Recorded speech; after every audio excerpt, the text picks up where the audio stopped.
यह है जामुन का पत्ता। आज जामुन के पत्ते के बारे में बता रहा हूँ।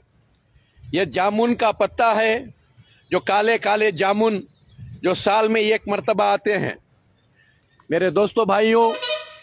और इसकी खूबी क्या है, लोगों के मुंह के अंदर छाले हो गई, मुंह के अंदर जख्मा होगी, इसका पत्ता चापते रहना, एक दो दिन में आपका मुंह अच्छा हो जाएगा। और इतना ही नहीं, आपके जिस्म में बदबू है, पसीने की बास, लोग परेशान हैं, बाजू बैठने के वास्ते इनकार कर रही, तो इसका डिकाशन बना को गुड़ दाल को या कलौंजी मेथी दाल को आप पीते रहे तो इंशाअल्लाह एक तो जिस्म की बदबू ख़त्म हो जाएगी और जिस्म में खुशबू शुरू हो जाएगी।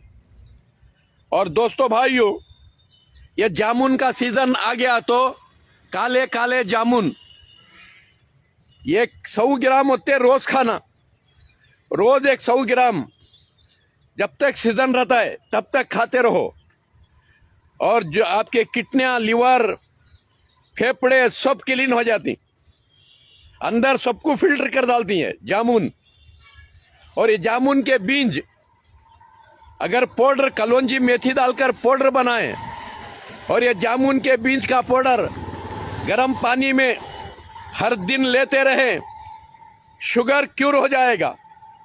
फिर जिंदगी में ना गोलियां खाने की ज़रूरत पड़ेगी, ना इंसुलिन लेने की ज़रूरत पड़ेगी। दोस्तों भाइयों, क्योंकि अल्लाह रब्बुल इज़्ज़त चाहता है, वो प्रभु ईश्वर, वो सर्वशक्ति परमात्मा क्या चाहता है, मेरे बंदे दुनिया में भी खुश रहें, मरने के बाद जन्नत में भी खुश रहें।